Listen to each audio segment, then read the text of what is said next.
Hello, this is Stephanie. This is Brian. Hi, I'm Brinn. Welcome to the making and the remaking of a codependent mind. We're back with another episode in our new guest season, this time with Brinn. And thank you, Brinn, so much for being here. This has been really valuable to have other voices come into this discussion. And we know that people listening will appreciate your honesty and your courage in sharing your own story. So thank you so much off the top.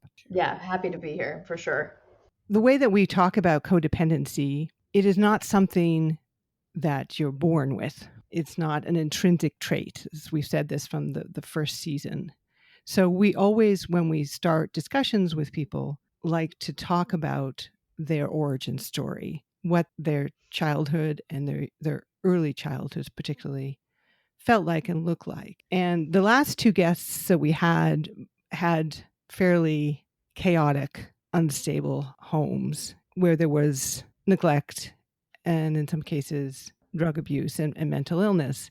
It sounds like from what you've told us, the little you've told us already about your origin story, it is a little more like Brian's, where there was stability and, kind of what we traditionally think of as this nuclear comforting family. Can you talk a little bit more about kind of both parts of that experience for you, both that care and love and stability, but also some pieces that maybe created this dynamic where you found yourself falling into codependent patterns? Yeah, it's been an interesting journey in my recovery process because I'm sure, Brian, you can relate to this, and I'm going to be really fascinated and interested in talking with you about this because it's hard to pinpoint then where codependency really started for me. But yeah, I grew up with two sisters. I'm the oldest. Mom and dad, in New York, upstate New York. I say upstate, but it's an hour and a half north of the city, so it's not really upstate.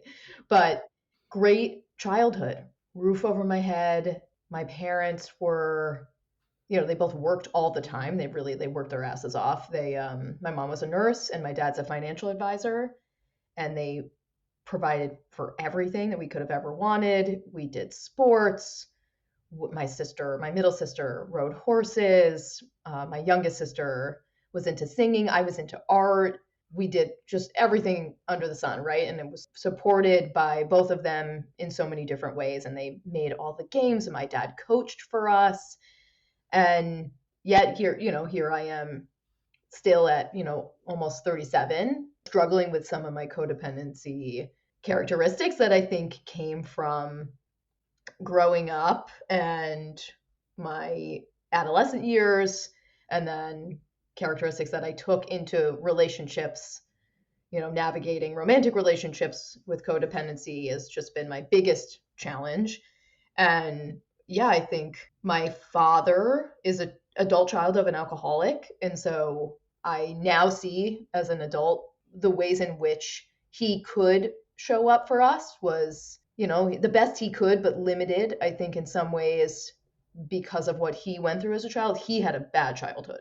And then, yeah, my sister also has substance use disorder, and that her addiction really manifested. I was just out of college. So she got into recovery in 2014. So it was like 5 years prior to that we were really dealing with her in active addiction. And that was like a big catalyst for a lot of stuff shifting in my family dynamics and stuff that we didn't see coming, right? Because of this quote unquote perfect upbringing and what my parents did for us, what they were able to give to us.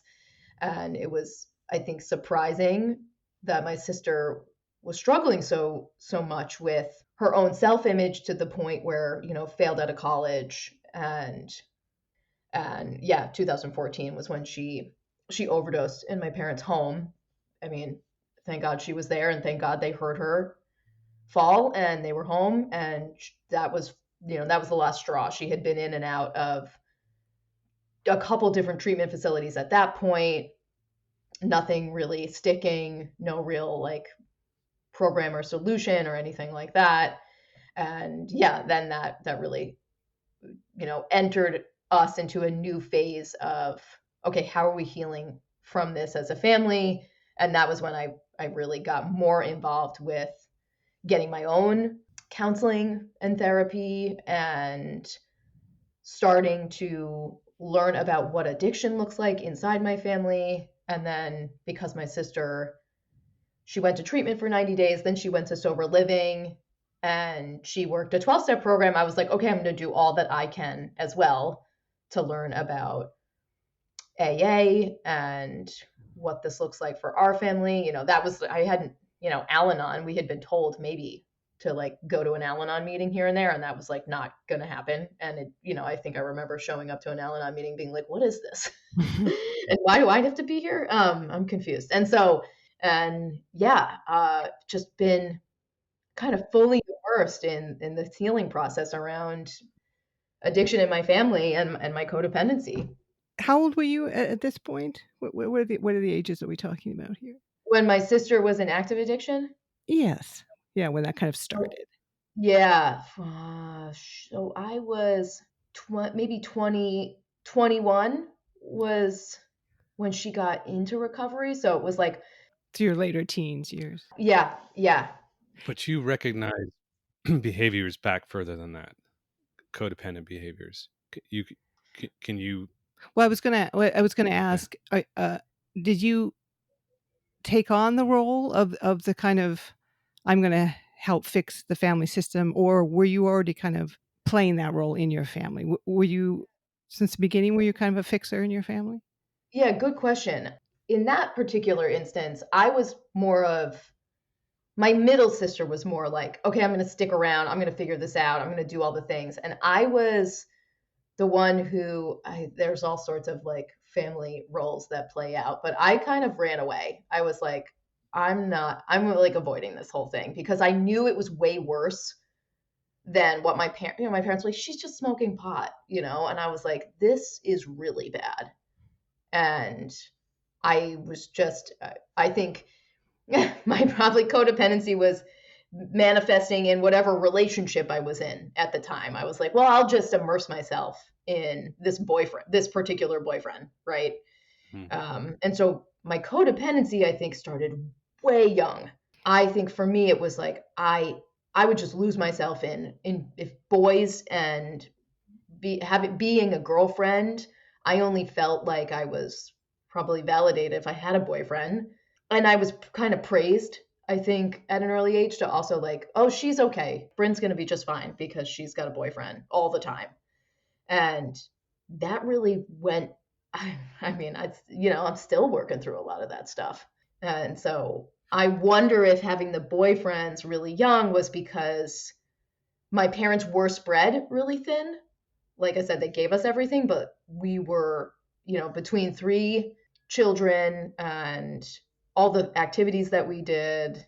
And I'm imagining that my parents really were, just still getting on their feet as young adults, right? Did you find yourself doing any sort of emotional management or taking on other people's emotions in your family system from a very early age? Like, say, did one of your parents, did they have trouble the way they expressed their emotions? Yeah. Yeah. So my dad was the avoidant, like shutting down type. In relation to that, how did you find yourself reacting to that? Like, Yeah, he just was like not available, and I'd go probably be with friends or be with a boyfriend at the time, right? I was like, oh, I'm just gonna have this other life that isn't like at home. My mom was the screamer, right? Like that was the other thing that we grew up with was like they fought terribly. They're so much better now, but they fought terribly. They just could not argue well, and it was a screaming match. My mom just mostly my mom screaming and my dad shutting down. And I think I would go and do right. I would leave, I would hide, I would run away, and then I'm imagining in my later years that also manifested as okay, sports, being as busy as ever, and boyfriend, right? yeah, because what you're describing here is super similar to my Yeah. Okay. home life growing up. And I've been getting closer and closer, I think, to pinpointing the actual origins of my codependent behaviors within that framework because for the longest time, and I still say this, it was a great home life. They provided a lot for me, roof over my head, a decent sized house in a suburb. And I had one sibling and two parents that were together. And it was stable. They put us in sports also. They put us in Cub Scouts and Boy Scouts, things like that. Got us involved. Music, art, just involved in a lot of things, right? So it's like, wow, that seems like a pretty idyllic. But then there were similar things as you. There was a lack of emotional availability. And my dad was your mom. My dad had a really hard time managing his anger, and anger was a go-to for him. Unfortunately, this thing that he just had very short patience, and that was his go-to, was angry replies. And I took that on myself. So I took on the management of that. I just felt responsible for it. So I molded my being around trying to calm down his anger. And so for me, that was really the birth of my codependent behaviors. Well, and then your mom, and similarly, maybe to Brinn's dad, retreated Yes. into depression. She wouldn't step up in those moments. Right. And she also modeled responses to those also. So, I would see her just giving in, just going, okay, all right, do whatever it is he's asking for in these moments, rather than, trying to have a discussion. Yeah, my dad's the same. He acquiesces, he doesn't want to acquiesce, he does, and then he gets super resentful. Yeah. And I think he threw himself into obsessing about work. Still struggles with that, but they don't fight like that anymore. Yeah. So, I mean, you probably picked up on a lot of that, I would think, because I had a really hard time saying, just being able to just say, I had a great experience and I didn't. Yeah, it's weird though, right? It's weird because from the outside, everybody, and I'm sure you have similar feelings about this, like having a great group of friends and growing up, and like we were the cool house, like we had the best house, and parents that were together. So from the outside looking in, everyone's like, well, you got it together. It's been challenging to pinpoint it, as you said, like people that have maybe more quote, capital T trauma than we did. Like it's been hard to pinpoint it for me. But at the same time, then yeah, you say it out loud and you're like, oh, well, like, yeah, there was screaming in my household and things being thrown. And then me just like for kind of being like, oh, I forgot about that. It was kind of really bad at some points. Yeah. I mean, it's terrifying as a small child to be in the presence of your caretakers who are out of control, I would imagine. Yeah, the walking on eggshells makes so much sense to me that I've had to do in some of my relationships, because I kind of didn't know what mom I was getting that day. And if something set her off, it could be that she was going to scream and yell about it for the next half hour to an hour. Even if it wasn't at my dad, it was at us. And we were just, that walking on eggshells feeling. Yeah. Yeah. So you're looking for ways to help her avoid setting up, basically try to set things up so she isn't set off, right? Yeah, it was a lot of like the house not being clean or things not being where she wanted them to be. It was a lot of that. Right. That was my experience too. Yeah. So then the family molds itself around the person having the emotional crisis, right? So whatever you're feeling as a small child, which is probably fear, Yeah, that's not important. You have to suppress that, right? You have to prioritize this other person's emotions. that makes sense. And then I guess that sounded like that. Then that really happened with your sister. Yes. Yeah, lots of focus on Carly for a good chunk of time. And still now, right? Like watching some of the dynamics play out still around this in my family. I'm like, oh wow, this doesn't go away ever, actually, huh? People develop some different coping mechanisms, or yeah, now I've got some more resources, but still some of that is there for sure. Brian's been talking about how difficult it was for him to come to a point where he could recognize the behaviors of his parents that were perhaps dysfunctional and caused some codependent responses in him, while also appreciating the love and the care that they did give. Mm-hmm. What allowed you to recognize the ways in which your family system, again, not any particular person to blame, but the family system perhaps did not set you up for success in interpersonal relationships? How were you able to come to that understanding? I think I was obsessed. Then because I was obsessed with being in a relationship anyway, I started becoming obsessed with relationships. I'm like, I'm gonna figure this stuff out. I've got to get this right with somebody in my lifetime. Or like, I've got to really figure out how to navigate even challenging friendships or work relationships. I was like, okay. I mean, and it was at a time, right? Like we're in a time where everybody's talking about mental health and substance use disorder and saying that stuff out loud. There's like way less shame and stigma. Well, actually, I don't know. I think there still is. But I proudly will talk about, relationships and recovery in a way that I wouldn't have done so 15 years ago. But that was what, made me kind of turn inward, was like, okay, I'm going to get help around this. I'm going to figure out why I have these feelings. Like, there were times in my 20s, and I think, where I would lose days of time obsessing and crying and not doing work, like not going to work because of a guy, or like, I don't even know. I couldn't even tell you which guy at the time. I was like, there's not, something doesn't feel right to me. And so I think I just started reading as much as I could about relationships, diving into learning about addiction and recovery with my sister and that work. Podcasts were not a thing, but now they're totally a thing. It's like I've listened to all the relationship podcasts. And then, ultimately leaving a big corporate job to say, I'm going to go get a certification in coaching and counseling, and I want to do this and help other people in it. And, I want to help impacted loved ones. I wanted to help affected family members, because I just still was feeling, going through a kind of a not great relationship at the end of my 20s, and with a person in active addiction. I was like, I don't get why I'm here still. It's like, I know about addiction. Why am I so attracted to this person and this dynamic this dance that we're in, which is this anxious avoidant, this me trying to save and him not giving a shit about me, like really at the end of the day, what is this? And that was when I left a big corporate job, and I was like, I'm going out on my own and starting a private practice. I was just like, I have to figure this out. Was that the tipping point relationship for you? Was that the final straw? No, then I dated somebody in recovery and after that, and was like, this is going to be the one. This is really it. And I was like, wow, I just keep repeating patterns. You mentioned anxious attachment. I think that'd be a good thing to talk about a little bit here, because that's actually a different style than I had. I was more along the lines, I think, of avoidant attachment, if we're going to talk about attachment. So I think it would be a good... Right, because for you, Brian, interpersonal relationships, especially intimate relationships, were places where you felt very afraid. Yes, very unsafe. Very, very unsafe. And then you ended up in very unsafe relationship. I just habitually lined up with basically whoever gave me attention. And that was a terrible person, then whoops, so be it.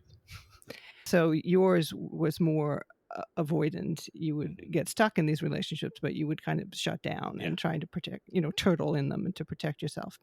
And that sounds like you had a somewhat different pattern. You approach relationships as perhaps a source of potential affirmation. Yeah, I clung as hard as I could to a person that I thought I could mold and fit and change into. I could put them in the box, right? It was like, I'm going to make them be the person that I want them to be. The person that perhaps you needed them to be? Or whatever. I was like, I was going to lose myself completely in the relationship to be who they wanted me to be. Mm-hmm. It was a different type of safe. Brian, I don't know how you feel about, like, it was I didn't feel safe in any of those either, but I also sought them out. Like, my life depended on being in a relationship. Yeah. I mean, I guess in a way I avoided people, but at the same time, as long as they entered my life, I felt the need to line up and attach myself to them. Yeah. Basically, I would just line up with whatever they were giving me, whatever emotion, whatever intellectual, whatever creative. Brian's, as podcast listeners will recall, Brian's personality disorder of choice was narcissist, not choice. One that got me in the most trouble and stuff. Yeah, and it sounds like your was drug and alcoholic disorders. Is that what you continually found yourself enmeshed with? Right. So later it was that, or there were a couple prior to people with addiction or in recovery. They were just there. Right. And I was like, okay, I got to have a boyfriend. So this one works. And then I'm mad when I was like, why aren't you the thing I want you to be? I did weird stuff in relationships, man. Yeah. And then, so then I started out on this journey of counseling. And then it really wasn't until I started working a Codependents Anonymous program, maybe a year ago. And that really helped me take a look at just taking personal responsibility for my actions, and how I also try to manipulate situations to be what they're not, you know? Yeah, so talk about that. How it's interesting, right? So you had quite a bit of knowledge and insight already, but still found yourself repeating patterns for reasons that you perhaps didn't understand. How moving through that program, that CODA program, turn on the lights that still needed to be turned on? Yeah, I think I had the last, my last relationship that I was in was, yeah, with a guy in early recovery. And I knew when I met him that that was probably going to be a problem. And still, I was new to Portland. I think the breakup prior to that one was maybe 6 months. I was just trying to get over that guy before him, and rushed into something just like I always do. And by the time I realize that this person's probably not a good fit for me, or a good pick, or is not going to be the right type of partner that I need, I'm already in too deep. And I'm like, okay, well, now I'm here.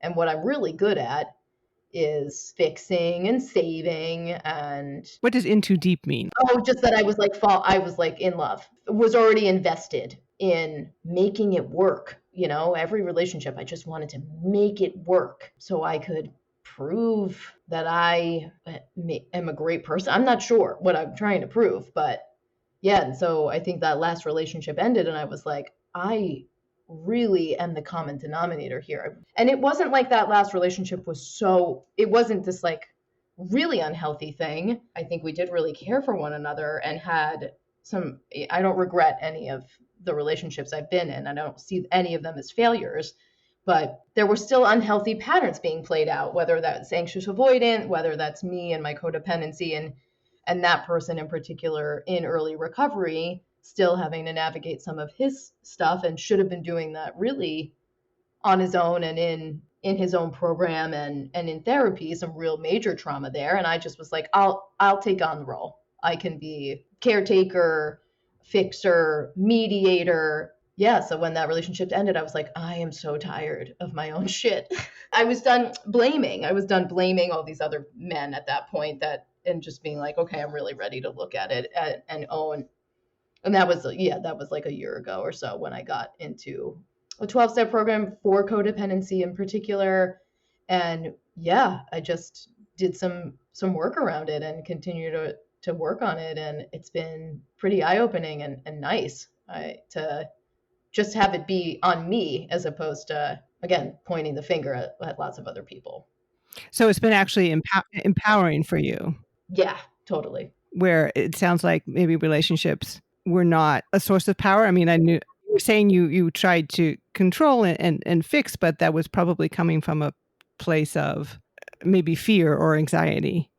Fear, anxiety, selfishness, right? Like, I know that there's all sorts of, again, like shame and stigma surrounded with the word selfish and, self-seeking. But I started to see it as something different than that. I guess I started to see it as like, I didn't have to feel judged or chastised when I heard those words, like selfish or self-centered or self-seeking. It was that if I softened the edges around those words a little bit and looked at what it like truly meant, I didn't have to be alone in this, like working on my codependency. It was that I could be sort of in a community and do that with other people who are still struggling with very similar things. And then I didn't have to feel so bad about it any longer.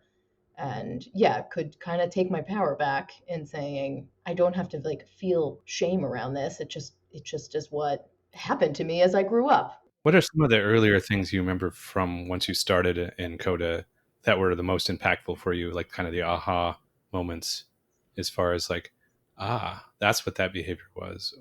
Yeah, not giving the people people that I thought I loved, or people I was in relationships with, like the opportunity to just like live their own lives without me meddling so much, was something that I didn't see. I always thought, right? I think a lot of codependency is like, but I help everybody. I'm so self-sacrificing. Like, why doesn't anybody do that for me? And it's at the end of the day, it's, you don't have to do any of that, really. Why are we trying to do that for everybody else? Yeah, we've talked about how codependent caretaking isn't really authentic caretaking. Right.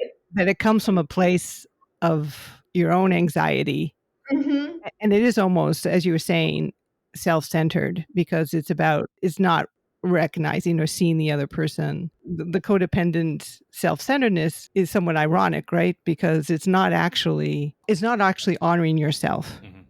Yeah, correct. You're not allowing yourself to be in your authentic self. It's almost the self-centeredness of just being in survival mode Yes. since a very young age, in terms of relationships are things you have to survive.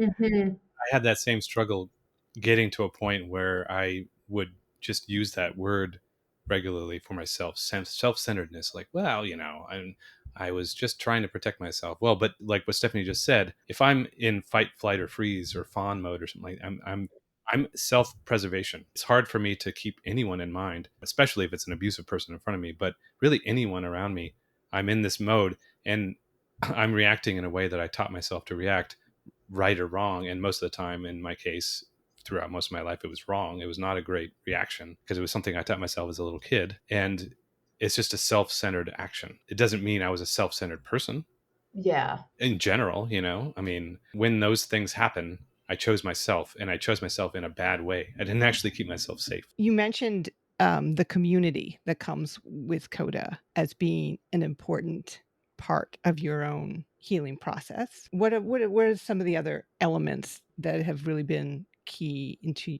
you kind of healing the trauma or whatever it was that was causing the anxiety and the codependent reaction? Yeah, community's been huge for me, and I have like different types of communities that kind of all feed different purposes in my life, which I'm really happy and proud that I've been able to cultivate this kind of vast support network. If for lack of a better term, it's like I've got friends and I've got, yeah, the CODA meetings and all the different people that I meet in those meetings that I wouldn't get to meet otherwise and hear those different types of perspectives. And I've got my little, I go to a powerlifting gym. And so that's a very like unique and different community. And I have a little running club. That's a different, unique community. Yeah, so I feel like I get a lot and different things from each, group within my life. I think just continuing on with therapy and counseling and making sure I've got somebody to talk to that is not my friends, just my friends or a partner. And the work that I've done with this sponsor and CODA has been another aspect that's been really helpful. Just somebody who I can text or call and kind of give me a gut check on something has been really just great and helpful. And then having mentors that have been there before me and have some wisdom, it's just been really powerful in me being in the place that I'm at now, which is like feeling really good about my life and feeling fulfilled on my own and in the work that I do. And like I said, the community that I've cultivated. And you mentioned that the work that you do now is to help others on this path. What does that look like? Because a lot of people who struggle with codependency, for instance, struggle to get started. Like, where do I begin? Even if I now recognize like where you were, where you're like, okay, this isn't working for me, but what do I do? Like, so how do you walk with people through their own healing in your practice? I work with affected family members, so mostly parents and partners who are, in relationship with somebody who's in active addiction or early recovery. Yeah, they come to me and a lot of people are at that point of desperation, right? Where they've got no tools and resources. They don't fully understand what's going on.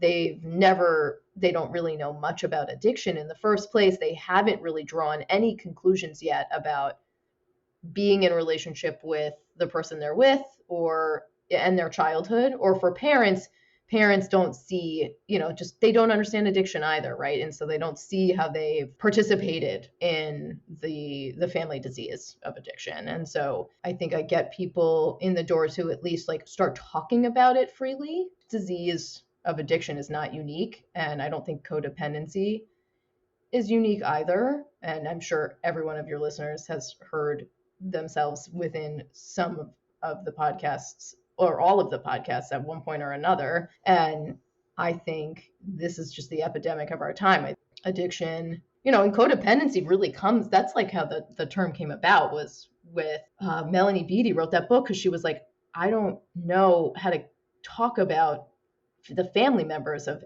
addicts and what they're going through. And so it was coined, through that model. And I just think there's way more resources and help that family members need. And do you find many of the people you work with present with a lot of the codependent behaviors? Yes. all of them. All of them. And without it, as you're saying, an understanding of the ways in which those fit together. Yes. It's wild. You guys have been at this for a really long time. I've been at it for a really long time. And so you forget, or maybe you guys don't forget, maybe you guys do talk to a lot of people who haven't drawn those conclusions yet either, or haven't connected dots. But it's still amazing how many people I'm come into contact with that are just scratching the surface on learning about their codependency and why they've done what they've done in relationships for so long. It's a difficult concept to wrap your head around to begin with before you even apply it to yourself. I think it's kind of a confusing topic. Yeah, and we've talked about this, the ways in which, as you said, it's coming out of addiction literature, and it's about being enmeshed with someone who's dependent on drugs and alcohol, so you're the codependent. But yeah, if you don't if you have an origin story that does not involve addiction, classic addiction to drugs or alcohol, then it can take a while to have that moment, to have as it did for you. You had your sister, but that was kind of somewhat a little bit late in the game in terms of your own development. There were already patterns set up before that. It can take a while to say, oh, it's not just about being addicted to substances. It can also be a response to other types of disordered or compulsive behaviors. Yeah, correct. It is a weird, challenging topic. Yeah, and it's a kind of an odd name for the phenomena of codependency. It probably could have been better named. And is part of the framework that you work with your individual clients the same framework that Coda has, or do you have a kind of a program that you've designed to walk? Yeah, I have my own program that I've designed that kind of takes a holistic approach to looking at the ways in which we want to change patterns. And I'm a big proponent of having my clients try and get into community with other people, because I haven't really built my own online community yet. I'm like, hey, it's really important that you think about getting into rooms and spaces where you find community. And that doesn't have to be a Coda or an Al-Anon group. A lot of people find those are beneficial, but I'm more talking about the way that I was mentioning. I've got different pockets of community that help me with my healing journey. And yeah, I think it's an isolating, codependency is isolating in the first place. And so so I do a little bit of this holistic approach, okay, what's your community look like? This is the stuff we're working on. A lot of it is working out some childhood stuff. And then for my clients, it's really wrapping your head around the disease model of addiction and seeing it as within the family system, and doing some family geneogramming to map out just addiction and the history of addiction in your family, and then where your codependency might have stemmed from. And again, a lot of my clients, if they're partners, they have parents or siblings that also are either in recovery or also in active addiction. It's kind of wild. It's really unfortunate how prevalent this is in our communities, in our culture at this time. But it sounds like really terrific, exciting work that you're doing. Yeah, thanks. Yeah, very excited. Yeah. And if you have any resources, ones that you've developed or ones that you direct your clients to, we'd love to include those in the show notes of this episode. Yeah, I'm happy. I'll share a bunch of stuff with you guys. Well, that's terrific. Is there anything that we didn't ask you that you had wanted to talk about?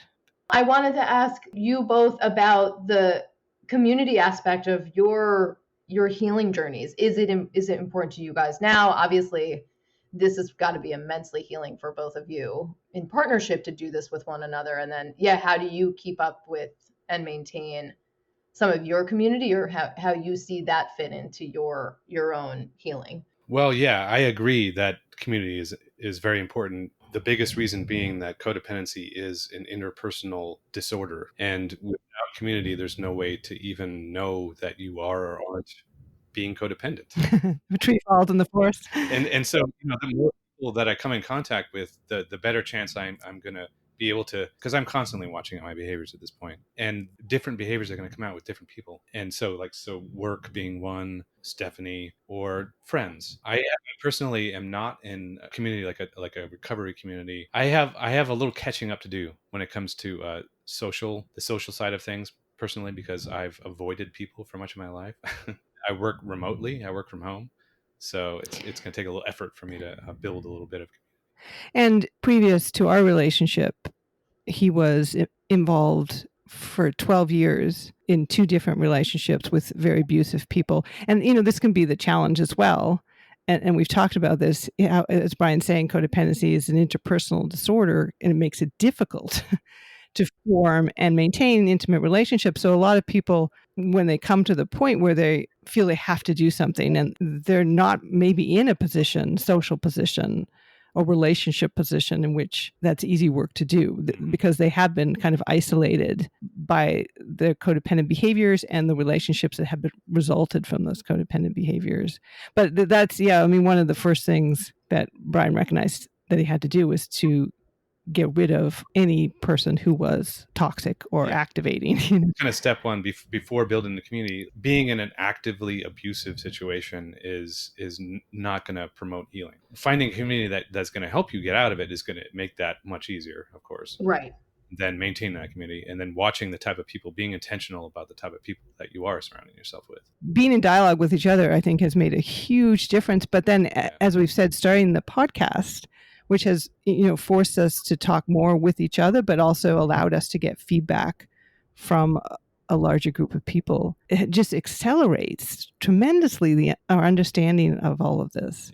Yeah, I love that. That's great. Yeah, but you make a good point about, I'm just thinking about clients that I've told, like, oh, community is going to be such an important aspect to your healing. Like, make sure you're in communities. And now I'm thinking about some of my clients who can't seem to get there in finding their community. And now that makes a lot more sense that, maybe they're on the other, side of the codependency coin, where they're like, those being in community is really challenging for me, as opposed to, I feel like my codependency manifests as I get lots of hits. I get lots of dopamine and adrenaline, and right. I'm super extroverted. I'm like, oh, I get my kicks in being in community. So I cultivated all these different types of community. Whereas Brian, maybe you're a little bit more introverted. Maybe, but for me, it was more just, I was on constant alert for threats, and everything was a threat to me.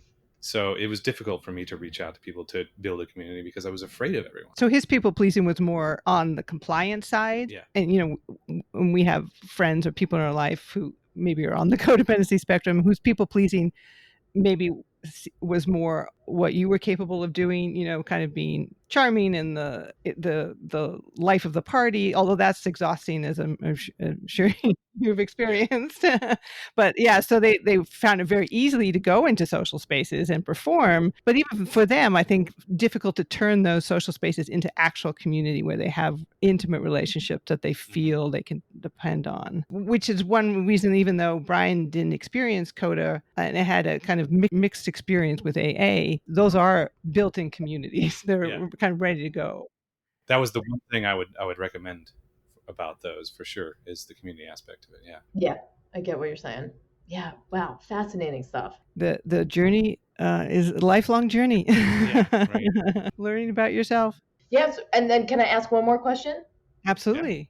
Yeah. Okay, so as somebody who now is pretty excited to get into a healthy relationship, and you guys are obviously there, when you met one another, how did you recognize that you were okay, we're going to either do something different here, or Brian, how were you vulnerable and upfront about what how you were on your healing journey, and Stephanie, for you, whatever you were going through at the time, how did you guys navigate that, getting into healthy relationship? It was nothing like that. Yeah. Okay. It was very much actually how you described maybe your previous relationship, where we were both quite a bit in love before we realized, oh my goodness, we have a problem here. Yeah, there was something going on with me, with my reactions to various things. And I was still involved with my my ex as far as going through divorce and things like that. And so Stephanie was seeing a lot of behaviors that were very confusing. We talk about a lot about this in the podcast, so won't rehash too much for the listeners, but there was a lot of shame-based behaviors, and I went into freeze a lot because I had a lot of trauma that we didn't talk about in this episode that I carried ever since I was a little child. And I had trauma responses that I was completely unaware of that would put me into freeze. And so either when I was in that state, I would either not be able to speak at all, or at the very most, I would just blurt out the first thing that I could think of that would kind of try to end the conversation, more or less. I was very dishonest. Just so these things just started coming out that just weren't lining up for Stephanie, and was actually causing some damage too, pretty quickly throughout that process. So just together, we started looking at these things. It was messy. Yeah, it was very messy. It was messy for a long time, but when we discovered the codependency framework, which was not a framework that either of us were familiar with, that became a great tool to discovering what had happened to Brian, what was happening with Brian, and what was happening between the two of us. And I compared it early on. It did seem like, to me, like an addiction. I mean, I think it's that's a worthwhile analogy, and so it was helpful to me. We had for a while a way of talking about Brian as there was a codependent Brian and there was an authentic Brian. Mm-hmm. Yeah, just like there was there was a person as they act when they're on drugs and the person when they act when they're themselves. And so as you can imagine, working with people who are going through that with loved ones, it was very messy for us for a long time, and there was a lot of difficult conversations and a lot of healing that we had to do within the relationship, in addition to the healing that Brian needed to do. But I got to say, it's been the best work of my life.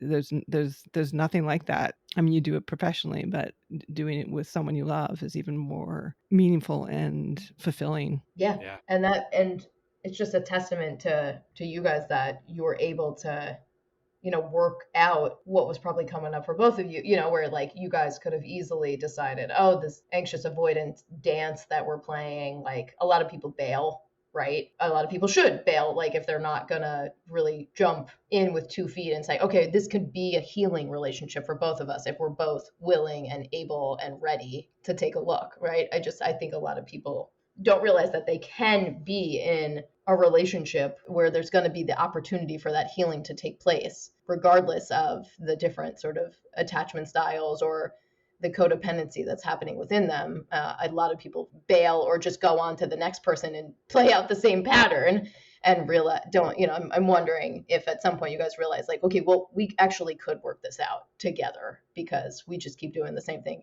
anyway with other people. I lucked out in a major way meeting Stephanie because nobody I'd met prior to that was like her. I pretty much only met disordered people.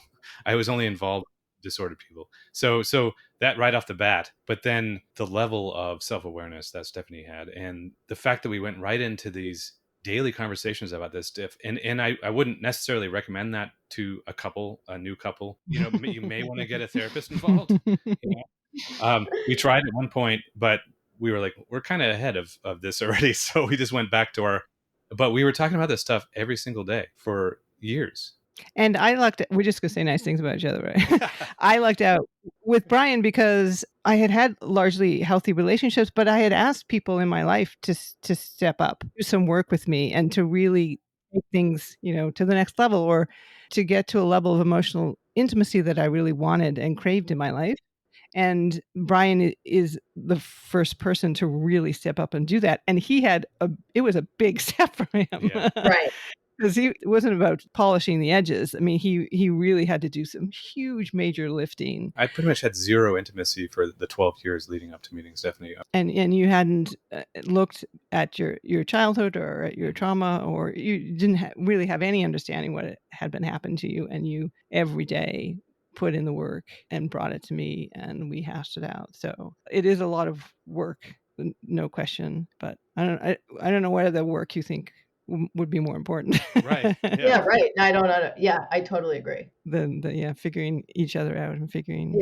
Yeah. And how you take care, now it sounds like you're so aware and understanding of what each of you has been through, and so that you know how to like take care of one another in a really caring and kind way, and can look at when the other is experiencing a wound, right? Like, so something is coming up for either of you, you can say, oh, that's like the little version, like you said, there's like codependent Brian and not codependent Brian, or like the little version of Stephanie that Brian's like, okay, this is okay, here's a moment now where I get to like show up and help take care of my partner in the way that I've now learned to do so, because we both chose to really do this work together. It's kind of amazing. Yeah, and the difference between the codependent me that would say recognize that, say, Stephanie was suffering, versus the now me, the authentic me, is that the codependent me would say, what how does this implicate me?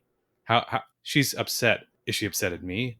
What am I supposed to do for myself in this situation? How do I make her not upset at me? How do I make her not upset? Basically, this, because this is scaring me. And then the authentic is like, what is she feeling? I want to know what she's experiencing here. That's what's important. And being okay with that, it may not have anything to do with you at all. This maybe has nothing to do with me, and I don't have to worry about that it's my fault, and make it my fault and then resent her for it, you know? Or if it does, I don't need to go into a shame spiral about it too. Oh, that's true too. I just want to understand what it is that's upsetting her. Yeah. Being neutral to many situations in my codependency recovery has been, I'm like, oh, I could be neutral? Then, wow, that's interesting. You know, I remember getting into like starting the recovery process of like working a 12-step program and being like, what am I going to do with all my time if I'm not like worrying and obsessing and overthinking everything? That's weird. That's right. Yeah, that's a beautiful middle ground, right? Where it doesn't have to be them and it doesn't have to be you. Man, amazing. It's an amazing feeling. It really is. Well, thank you so much, Thank Brinn, for coming on and talking about your experience. And I'm excited to direct some people your way in terms of resources that you have. Yeah, thank you, Stephanie and Brian. This was awesome. I was just so glad that I could share my story and my experience, and hopefully, you know, help somebody in the process. I think it absolutely will. Every voice counts. Awesome.